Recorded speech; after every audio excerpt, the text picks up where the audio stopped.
I'm Peggy Peck, MedPage Today, reporting once again from the RSNA meeting in Chicago. And again, I'm joined by Dr. Philip Alderson and Dr. Joseph Tashian, and we're talking about the news reported here today at the RSNA. So first of all, let's start with a study that looked at a new imaging, an emerging imaging modality for breast cancer, positron emission mammography. A study reported this morning.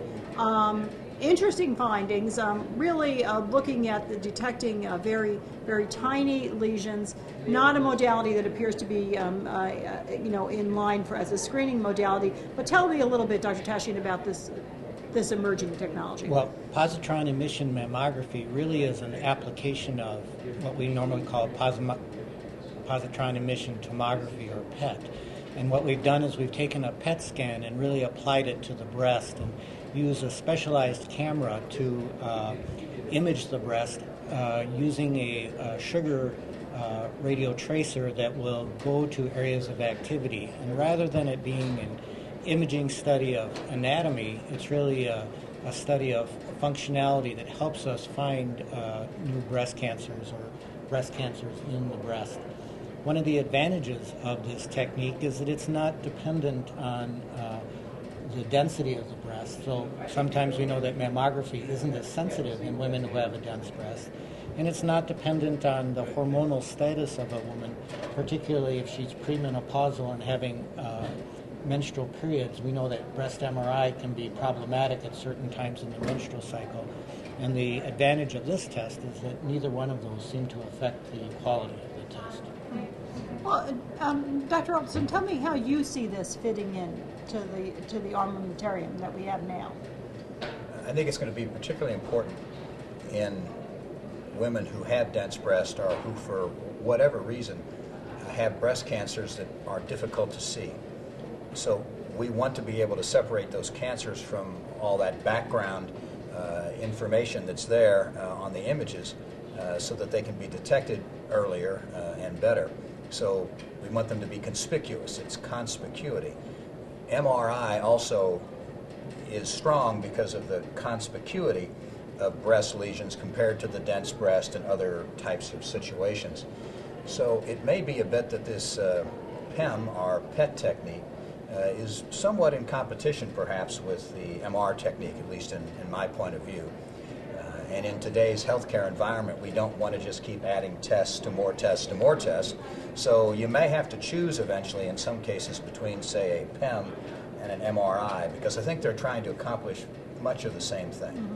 I understand now that, I heard the researchers this morning mention that an advantage might be that you could do a whole body scan, and I know that that PET, for example, is a good detector of microsatellites when you know that you've got a primary cancer someplace. So how would it compare? I mean, can you do that with MRI as well, or, Yes. or do you have to just do?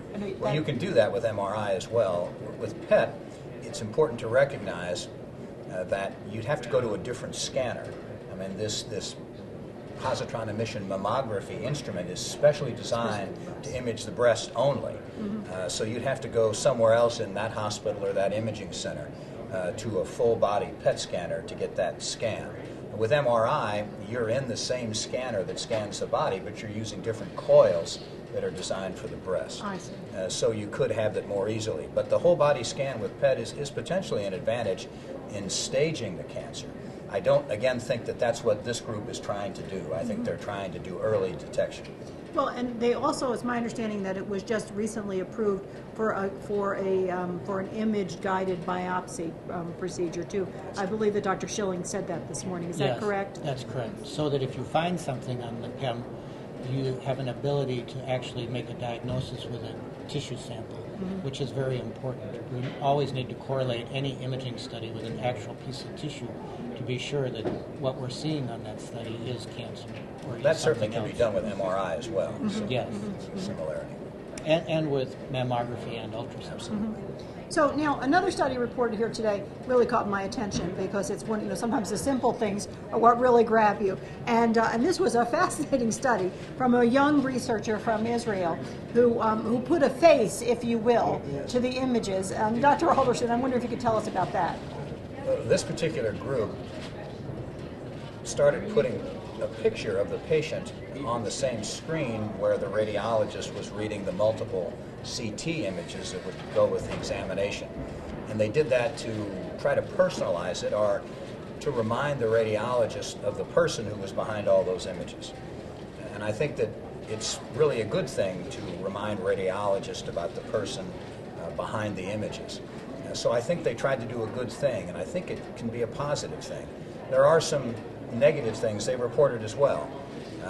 The reports, potentially because the radiologist was more interested in this patient, got longer on average, and generally referring doctors and other people don't like longer reports. The radiologists tended to find more extra findings. Generally, some people think that's not good either. It can be either way. And one of the things that radiologists really provide on the medical team is objectivity. Objectivity, in my view, is critical to the function of radiologists. So it could be that a photograph will somewhat detract from their objectivity. I'm not sure. These are just my ideas, nothing that's been studied. So although I think it's a great idea, and I'd like to see it pursued, I'd like to know more about it, I think there are some pitfalls also.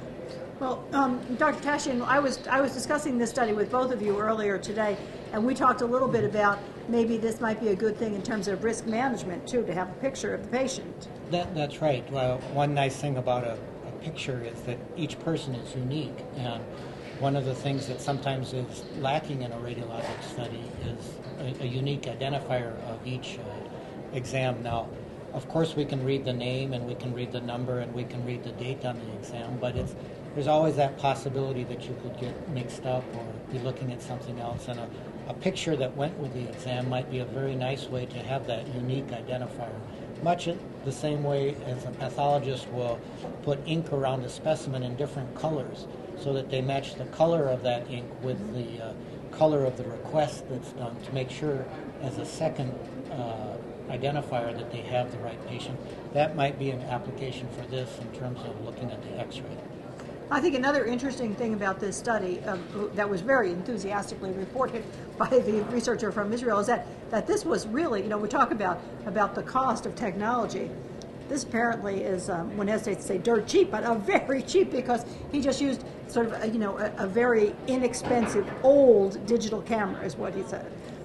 That's right. It's nice to have something that really doesn't cost anything. It's not in the millions or even the hundreds of thousands of dollars. It wasn't real money, as they say in that case. So, well, again, interesting findings from RSNA, and we'll be back again here tomorrow for one more day at RSNA. In Chicago, I'm Peggy Peck, MedPage Today.